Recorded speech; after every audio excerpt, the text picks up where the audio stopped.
ونعوذ بالله من شرور أنفسنا من سيئات أعمالنا وأشهد أن لا إله إلا الله وحده لا شريك له وأشهد أن محمدا عبده ورسوله أرسله بالحق بشيرا ونذيرا وقال الله تعالى يا أيها الذين آمنوا اتقوا الله حق تقاته ولا تموتن إلا وأنتم مسلمون يا أيها الذين آمنوا اتقوا الله وقولوا قولا سديدا يصلح لكم أعمالكم ويغفر لكم ذنوبكم ومن يطع الله ورسوله فقد فاز فوزا عظيما। সম্মানিত উপস্থিতি, আমার পিতা সদৃশ মুরব্বীগণ এবং এই মাদ্রাসা মসজিদের যারা মুতাওয়াল্লি খতিব এবং যারা উপস্থিতি আছেন ধর্মী গ্রামের সবাইকে অন্তঃস্থল থেকে মোবারকবাদ এবং আসসালামু আলাইকুম। আমি যখন আসতেছিলাম আমার প্ল্যান ছিল যে ছাত্রদের উদ্দেশ্যে আমার মাদ্রাসা আমাদের আলহামদুলিল্লাহ মাদ্রাসা ছাত্রদের উদ্দেশ্যে কিছু বলার। আমি খুব সংক্ষেপে সফল হওয়ার 3টা সূত্র, জাস্ট মানে এটা খুব ইন্টারেস্টিং যে সফল হওয়ার 3টা সূত্র দুনিয়া এবং আখিরাতে সফল 3টা সূত্র, 3টা মূলনীতি আমি সংক্ষেপে তুলে ধরবো ইনশাআল্লাহ। এই প্রশ্নটা বিখ্যাত সাহাবী আব্দুল্লাহ বিন মাসউদ তিনি প্রফেট মুহাম্মদ সাল্লাল্লাহু আলাইহি সাল্লামকে করেছিলেন যে আল্লাহর দৃষ্টিতে আল্লাহর কাছে সর্বোত্তম আমল কোনটি। এই হাদিসটি বুখারী এবং মুসলিম থেকে নেয়া, বুখারী এবং মুসলিমের হাদিস। তিনি রাসূলুল্লাহ সাল্লাল্লাহু আলাইহি সাল্লামকে বলেছিলেন যে আল্লাহর কাছে সবচেয়ে উত্তম আমল কোনটি, এবং রাসূলুল্লাহ সাল্লাল্লাহু আলাইহি ওয়াসাল্লাম বলেছিলেন প্রথম প্রপার সময়, যখন নামাজের যে সময় ওয়াক্ত মোতাবেক সঠিক সময় নামাজ পড়া, 5 ওয়াক্ত নামাজ, এটা হল সর্বোত্তম আমল। তিনি বললেন যে দ্বিতীয় সর্বোত্তম কাজ কোনটি আল্লাহর কাছে। তিনি বললেন যে মা বাবার সেবা করা, আর এরপরের কাজ কোনটি তিনি বললেন। তখন রাসূলুল্লাহ সাল্লাল্লাহু আলাইহি ওয়াসাল্লাম বলেন আল্লাহর পথে সংগ্রাম করা, জিহাদ করা। তো আমরা দেখি যে প্রথম 2টা কাজ যেটা আমাদের ইমাম সাহেব আলোচনা করছিলেন মিরাজের ব্যাপারটা, মিরাজের সাথে আমরা জানি যে নামাজের সম্পর্ক, এবং সঠিক সময় নামাজ পড়াটা হলো সর্বোত্তম আমল, সবচেয়ে পছন্দনীয় আমল। আর দ্বিতীয় কাজটা হলো পিতামাতার সেবা করা। পিতামাতার সেবা প্রসঙ্গে আমি একটু কথা বলতে চাই। সেটা হলো যে আল্লাহ রাব্বুল আলামিন সূরা বনী ইসরাঈলে বলেছেন, আউযু বিল্লাহি মিনাশ শাইতানির রাজীম, বিসমিল্লাহির রহমানির রহিম, ওয়া ক্বাদা রাব্বুকা আল্লা তা'বুদু ইল্লা ইয়্যাহু ওয়া বিল ওয়ালিদাইনি ইহসানা ইম্মা ইয়াবলুগান্না ইনদাকাল কিবারা আহাদুহুমা আও কিলাহুমা ফালা তাকুল লাহুমা উফফিন ওয়ালা তানহারহুমা ওয়া কুল লাহুমা কাওলান কারীমা ওয়াখফিদ লাহুমা জানাহাজ যুল্লি মিনার রাহমাতি ওয়া কুল রব্বিরহামহুমা কামা রাব্বায়ানি সগীরা। আল্লাহ রাব্বুল আলামিন এখানে বলেছেন যে আল্লাহ রাব্বুল আলামিন বান্দাদেরকে বলেছেন যে আল্লাহর আনুগত্য করো এবং পিতামাতার সেবা করো। যখন তাদের একজন বা উভয় বৃদ্ধ অবস্থায় আমাদের কাছে আসেন তখন তাদের প্রতি সদয় আচরণ করো এবং তাদের প্রতি উফ বা উফ শব্দটি বলো না। এবং তাদের সাথে উত্তম আচরণ করো, উত্তম কথা বলো, এবং কোনো তর্ক, কোনো খারাপ আচরণ করো না। প্রত্যেকটা কথা আল্লাহ আমি ক্লিয়ারলি, পরিষ্কার ভাবে বলেছেন। আল্লাহ শুধু বলতে পারতেন সদয় আচরণ করো, তিনি তা বলেননি। তিনি বলেছেন খারাপ কথা বলো না, খারাপ আচরণ করো না, এমন কোন কথা বলো না যাতে সে অসম্মানিত হয়। বউয়ের সামনে বা আত্মীয় স্বজনের সামনে বাবা মা অসম্মানিত হয়, তাদের ভুল থাকতে পারে। এর পরের অংশটা খুব ইন্টারেস্টিং। এর পরের অংশটা হলো যে তাদের সাথে যে শব্দটা ইউজ করা হয়েছে এখানে, সেটা হলো যে একটা পাখি, আমরা জানি একটা পাখি, মা পাখি যখন তার সন্তানদেরকে রক্ষা করে বৃষ্টি থেকে, তাপ থেকে, তখন তার পালক পাখাটা ছড়ায় দেয়, জানাহা, সেই শব্দটা ইউজ করা হয়েছে এখানে। তার মানে হলো যে বাচ্চাদের কিন্তু বোধ শক্তি কম, পিতা মাত্রাও এক সময় বোধ শক্তিহীন হয়ে যায়, এবং সেইটা হলো যার পিতা মাতার বোধ শক্তিহীন হয়ে যায় বয়সের সাথে সাথে, সেই সন্তানের জন্য সেই পিতা মাতার একটা বড় পরীক্ষা। সে কি আচরণ করতেছে পিতা মাতার সাথে, তখন সে পিতা মাতা হয়তো কোনো ভুল আচরণ করতে পারে, কারণ সে শিশুর মতো হয়ে গেছে। এমন কোন কথা বলতে পারে যেটা মানে বউ খারাপ কথা বলতেছে, জামাই খারাপ কথা বলতেছে, বা ভাই বোন অন্য আত্মীয় স্বজন খারাপ কথা বলতেছে। তখন তাদের সামনে যদি সন্তান হিসেবে আমি বিরক্ত হই, এই আয়াতটাকে আমি ভঙ্গ করলাম। এবং আমাদের নির্দেশ হলো যে মা পাখি যেভাবে পালক দিয়ে তার বাচ্চাদেরকে আঁকড়ায় রাখে, সেভাবে তাদের সম্মান হানি যেন না হয়, তাদের যেন টাকার সংকট না হয়, তাদের জন্য খাবারের অভাব না হয়, সবকিছু সুরক্ষা দিতে হবে। এবং এইটা যে লোক করবে, আল্লাহ দৃষ্টিতে তার মান যে কত আল্লাহ রাব্বুল আলামিন পরিমাণ করে দেন। অনেক গল্প চলে আসে, বাট আমি সেদিকে যাব না। অনেক, যেমন ওয়াইজাল কার্নি একজন ছিলেন, যিনি জাস্ট মনে করেন একটা উদাহরণ, যে রাসূলুল্লাহ সাল্লাল্লাহু আলাইহি ওয়াসাল্লাম জীবিত থাকতেন, তার সাথে দেখা করার জন্য আমরা সবাই পাগল থাকতাম, তাই না?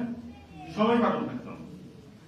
ওয়াইজাল কার্নি তার বৃদ্ধ পিতা মাতার সেবা করার জন্য তিনি রাসূলের কাছে দেখা করতে যান নাই। জাস্ট চিন্তা করেন, তিনি যান নাই। জিবরাইল আলাইহিস সালাম রাসূলুল্লাহ সাল্লাল্লাহু আলাইহি ওয়াসাল্লামকে বাণী দিলেন যে অমুক জায়গায় ইয়েমেনে একটা লোক আছে, তার নাম ওয়াইজাল কার্নি, সে পিতা মাতার একান্ত ভক্ত, এই জন্য সে আসে নাই।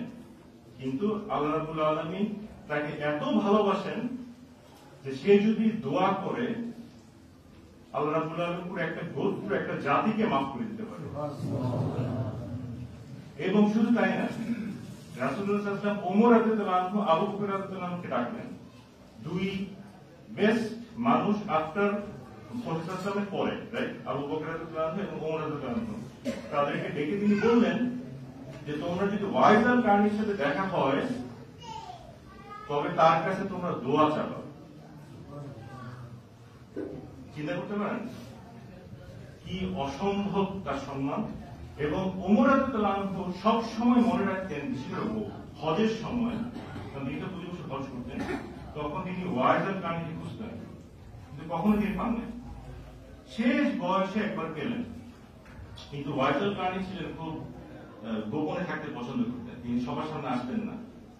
তিনি দেখা করার পরে তখন তিনি তার তড়িঘড়ি করে চলে যান, মানে খুব একটা কথা তিনি বলেন নাই ওমর রাদিয়াল্লাহু আনহুর সাথে। কিন্তু ওমর রাদিয়াল্লাহু আনহু তাকে বলেছিলেন আমার জন্য দোয়া করবেন। তার সম্মানটা আল্লাহ কেন দিচ্ছেন? পিতা মাতার সাথে সেবা করার জন্য, ঠিক আছে? তো এই হলো সম্মান। এই সম্মানটা জীবনের সফলতার প্রথম সূত্র হলো পিতা মাতার সাথে আচরণ। তাহলে তার দুনিয়া এবং আখেরা সফল সচ্ছলতা আসবেই, কোনো মানে কোনো এক্সেপশন নেই, কোনো ব্যতিক্রম নেই, আসবেই।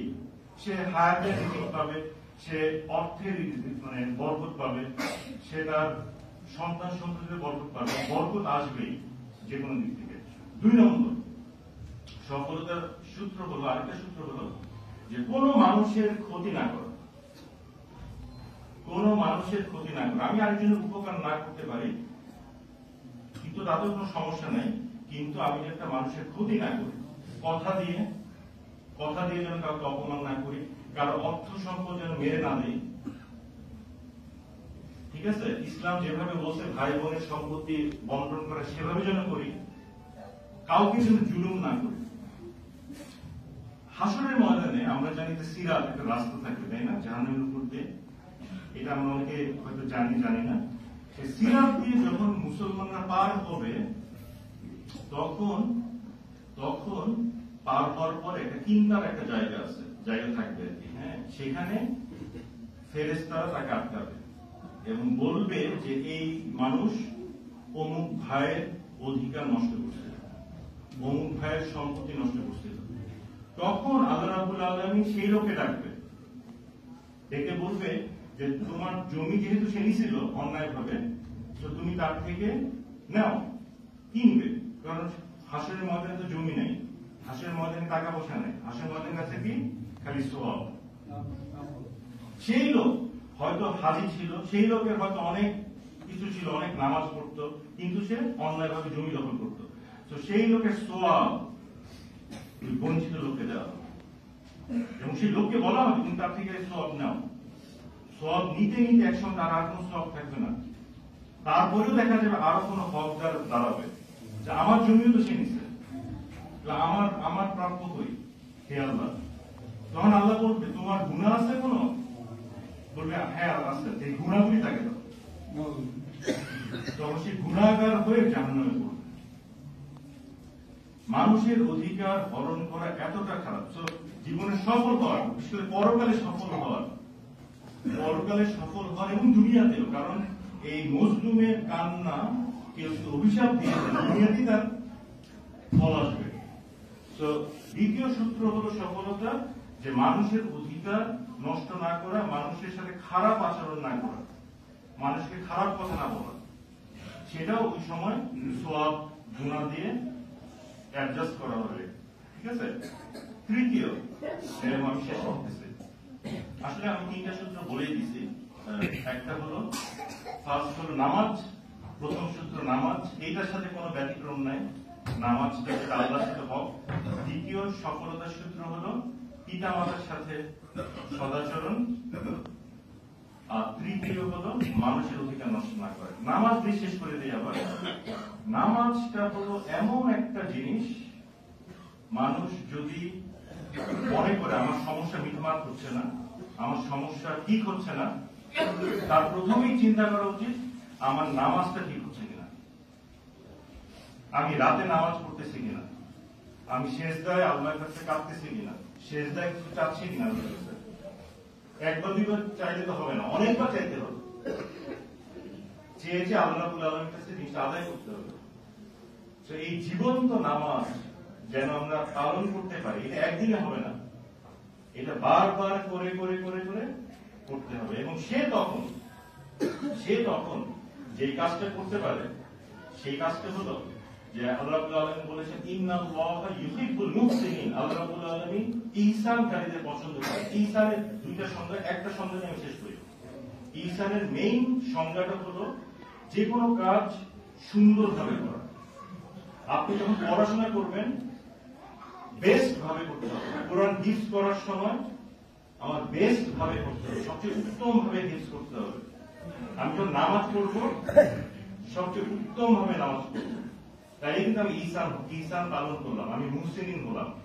আমি যখন রোজা রাখবো প্রপারলি রোজা রাখবো, পিতা মাতার সেবা যখন করবো সবচেয়ে উত্তম উপায়ে আমি সেবা করার চেষ্টা করবো। যখন স্ত্রী স্বামীর সাথে আচরণ করব সবচেয়ে উত্তম আচরণটা করার চেষ্টা করব। এবং কোন মানুষ যখন সবকিছু উত্তম ভাবে করবে সে তখন মুহসিনিন হয়ে যাবে এবং তার দুনিয়ায় সে সফল হবেই, আখিরাতে সফলতার জন্য অপেক্ষা করতেছে। আল্লাহ রাব্বুল আলামিন যেন আমাদের তিনটা সূত্র, নামাজ এবং পিতামাতার সাথে সম্পর্ক, অন্যের অধিকার নষ্ট না করা এবং ইহসান পালন করা, সব কাজ উত্তম ভাবে করা। পৃথিবীর কাজ, ব্যবসা আমি সবচেয়ে উত্তম ভাবে করবো, সবচেয়ে সময় দিয়ে করবো, সুন্দর ভাবে করবো, কোন কিছু অর্ধেক ভাবে করবো না, উত্তম ভাবে করবো। আল্লাহর কাছে যেন মুহসিনের পুরস্কার পেতে পারে। আল্লাহ রাব্বুল আলামিন আমাদের বুঝার তৌফিক দান করুন। আকুলু কাউলি হাযা ওয়া আস্তাগফিরু ইন্নাল্লাহা ওয়া মালাইকাতাহু ইউসাল্লুনা আলান নবী ইয়া আইয়ুহাল্লাযীনা আমানু সাল্লু আলাইহি ওয়া সাল্লিমু তাসলিমা। আসসালামু আলাইকুম।